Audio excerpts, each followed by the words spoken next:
It's Maggie. Today I'm looking at the chart of Dr. Carl Jung. He was born on July 26, 1875 in Caswil, Switzerland at 7:29 p.m. our time. So Dr. Jung, I love Dr. Carl Jung. I think he's really cool. A lot of people do.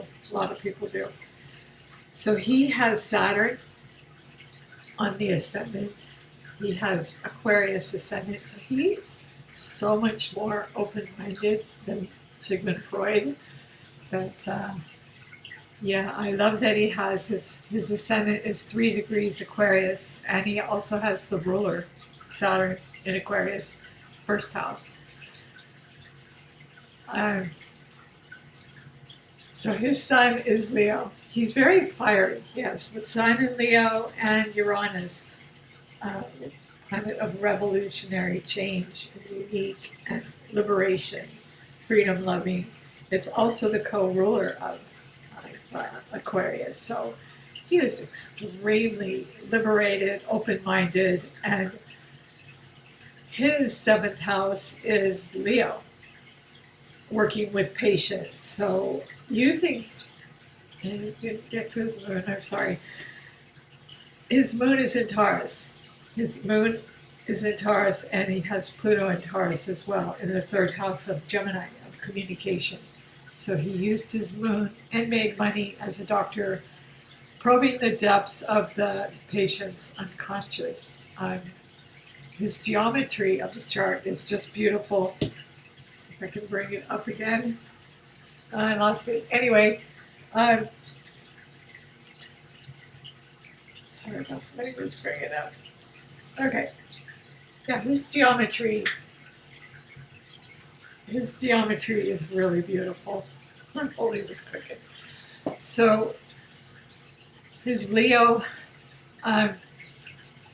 his 6th house of work, he has Venus, what you like. It's in Cancer, enormous sensitivity. And sorry about the lighting in here. Yeah, and Mercury, the planet of communication, in his work. So he liked working with people. Venus, people would like him, and he would like them. It would give him enormous sensitivity. Intuition, he had extremely strong intuition.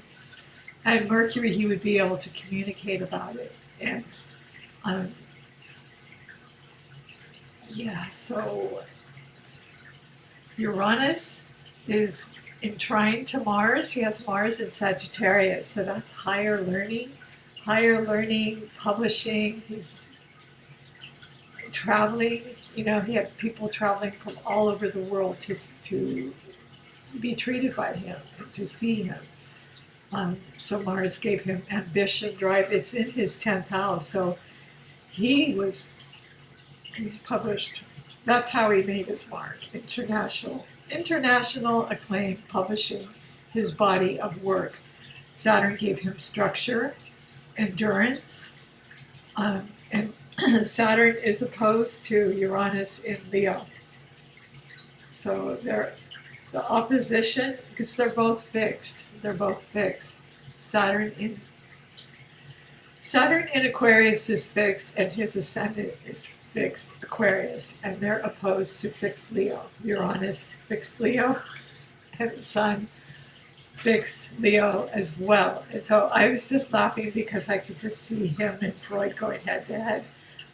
They agreed on most things, but in so many ways they're different. For one thing, Carl Jung is a lot more open-minded, I feel, and less earthy. Although where they connect, why I'm doing this ministry right now, sorry about that. Where they connected was the Taurus. Freud is mostly Taurus, and Carl Jung has Moon and Pluto in Taurus, in the 3rd house of communication, which I just talked about. So his 2nd house, actually his 1st house is huge. It comprises both Aquarius and Pisces. That's the collective unconscious. And he was so open-minded. He was interested in transpersonal psychology. He loved the I Ching. He was into astrology. He was just fascinated by so many different subjects and very, very open-minded to them. And that may have been where they disagreed. Um, yeah. So anyway, the first house I was talking about, his first house also has Pisces, so that's the collective unconscious. Pisces is the unconscious mind, and it gives him enormous sensitivity to delve into areas um, and elaborate on those areas and give them structure, which he did through his voluminous writings. Mars in publishing. Publishing 10th house. Sorry, I'm not holding this up, but I have to put the code in and everything. But yeah, I just like to get to the heart of the chart before I lose it. So he has Saturn trining Jupiter in Libra. So that's good luck, good fortune with clients, with people. It's in his 8th house of good luck with people skills, for one thing. Because he did meet with clients one-on-one. It's in Scorpio's house, so that gave him, he's the founder of depth psychology. So it gave him enormous good fortune with that. And it's opposed to his Neptune, which is the ruler of Pisces. So Jupiter opposed Neptune. Actually, it's in the 3rd house. He was able to expound on his ideas and had good fortune doing that, of course, about his work with clients, all his writings on the collective unconscious. That's all Neptune. Neptune opposed Jupiter. Yeah, so his books are fascinating. They're a lot more readable than Freud. Depending on what you like. I think Freud was more scholastic and psychoanalytical, whereas Carl Jung was a lot more open. Anyway, he has some beautiful sextiles going on, easy flowing, harmonious aspects. He has Saturn trining Jupiter.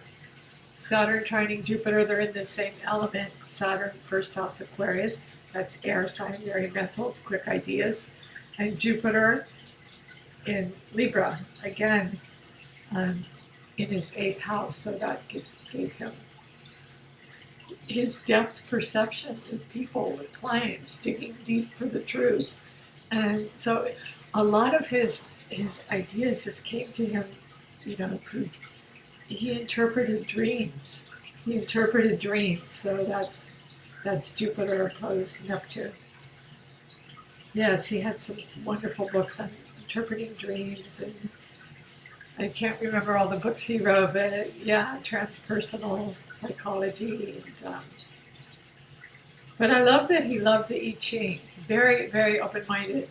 So I was talking about his sextiles. The sextile is from air and fire get along. So the sextile is from his lucky Jupiter in Libra, his personal skills, is sextiling Mars in Sagittarius.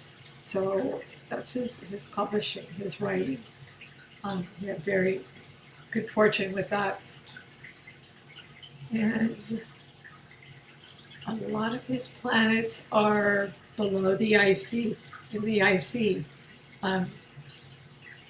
So he was somewhat, although he's very, very fiery, very much a Leo, he had a lot of planets in the IC, below the horizon. So he was introverted in a lot of ways, and that was his work, was digging beneath the depths of people's collective unconscious, looking in their dreams and their unconscious minds and interpreting it So his moon Pluto is very strong intuition, very strong intuition. So he used that, and he was able to write and communicate about it. Those are in conjunctus Mars in Sagittarius. So he published volumes about that. But they're also Moon Pluto are also squaring his Saturn in Aquarius. So that challenged him to work even harder. But I believe he was very introverted, he is like an extrovert introvert, but the majority of his planets are below the IC, so that can make for he spent a lot of years in study. His North Node is in Aries, again, like Freud. His North Node was in Aries too, so they were both pioneers on originality, and that's how he made his mark through his personality and through his pioneering work. That's how he made his money through so many different ways. Yeah, I'm sorry I'm not holding up the chart, but it'll kind of interrupt my flow. So, yeah, my printer's down, so I could write a few aspects down too, just hold them on a board and just kind of zone in on a few aspects. But he has Chiron, the wounded healer, in the second house, so that's what he does. That's what he does, is deal with the inner wounding of his patients and their unconscious, and through dream work and through astrology and through the I Ching and through transpersonal psychology, and just through so many different unique things that he inspired. Aries is inspiration as well. So he inspired a lot of people, and that's how he made his money. The ruler of the second house is in Sagittarius, so that was publishing. He did a lot of writing. I talked about his Taurus house. That's his Aries. I talked about his Aries house and his dream work. Neptune opposed Jupiter is his dream work. So jumping to his sixth house, he had enormous sensitivity and likability. I think he was a lot more likable because he has Venus is what you like, right? And it's in the sixth house of work. So he liked his work. He was, I think his style was very sensitive and pleasant. And plus, it's sextiling. Venus is what you like, and Mercury is communication. And he has them both in the work house of Virgo. So, and they're sextiling Moon Pluto. So he loved what he did. He loved working with patients. He loved analyzing them and their dreams and their intuition. But his intuition was so finely honed that he could do it with ease, and be innovative at the same time, because your Sun Uranus is a very unique individual in relationships. So he tried some very experimental techniques, I'm sure, and had enormous success with them, because it's squaring Saturn. So he was able to build upon his unique structures that he founded. So yeah, his sensitivity with clients is really good. So let me just break down his elements. I can't read his whole chart right now. He does have some inconjuncts to Pluto, and Pluto is depth psychology. I mean, Pluto is in conjunct Mars, and Pluto is also in conjunct Jupiter, and Jupiter rules publishing and foreign travel. He's known all over the world, and so he was probably so busy working that he maybe didn't realize the impact he had on people.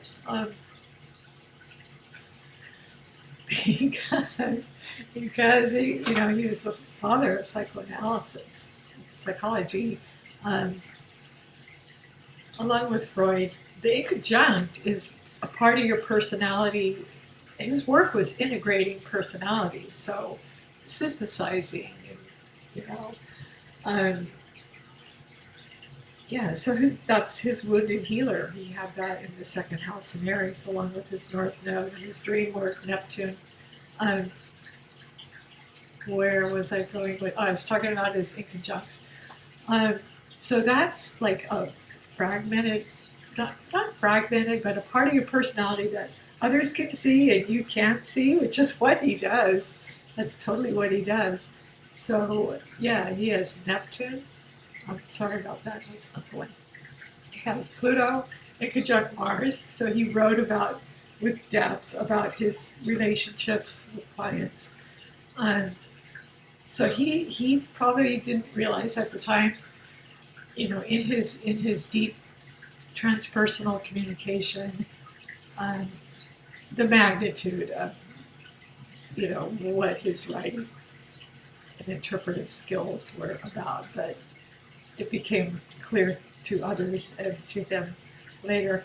Also, Jupiter is in conjunct or conjuncts Pluto, so he's got both planets in conjunct his moon Pluto. So that is enormous depth. So he used that. He used that as well. So oh, sorry, I was going to break down the elements. He's predominantly fire. He's all fire. North Node in Chiron. He has an Aries, pioneer at putting people back together, helping them to integrate their lives through psychology, just all kinds of innovative techniques.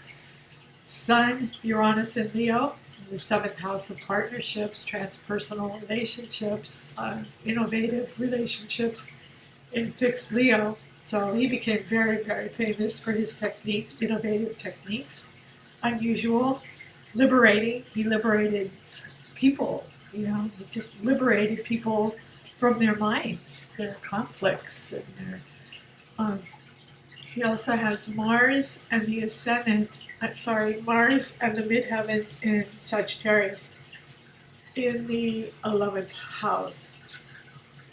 Well, Sagittarius is in the 10th. If you use whole houses, 10th and 11th house. So, yeah, that's his publishing, and his acclaim all over the world. People were coming to see him. And his chart is it's beautiful. The geometry of his chart is absolutely beautiful. I think I may have showed it earlier, but anyway, his air, Jupiter in Libra, very personable skills. So he would dig to the depths because, Moon and Pluto are in his communication house, but he would probably present it a lot more personable, nicely, or with more tact and poise than perhaps his partner Floyd did. So, so his other air, he has 3 planets in air, are his ascendant in Aquarius, very open-minded, and Saturn, the ruler, in Aquarius. His Earth, his Moon, Neptune, and Pluto. That's his depth psychology in his communication house in Taurus. So, fixed Taurus. That's his Earth. And water, he has Venus, and not that much water, but you look at the water houses and you look at a lot of different factors. But in the placement of his water, it's in the 6th house of work and health. So he was a doctor, and he loved being a doctor, and he loved communicating with great, enormous sensitivity. So Venus, Mercury in the 6th house of work. He chose the right career. he definitely chose the right career, and it's a helping profession, and he loved doing what he did. Um, so that just fine-tuned his intuition as well. So that's about as far as I can go. I can't go into all his squares, or this would go on way too long. Way too long. So I hope you enjoyed this. If you do, please like, subscribe, and share. Thank you.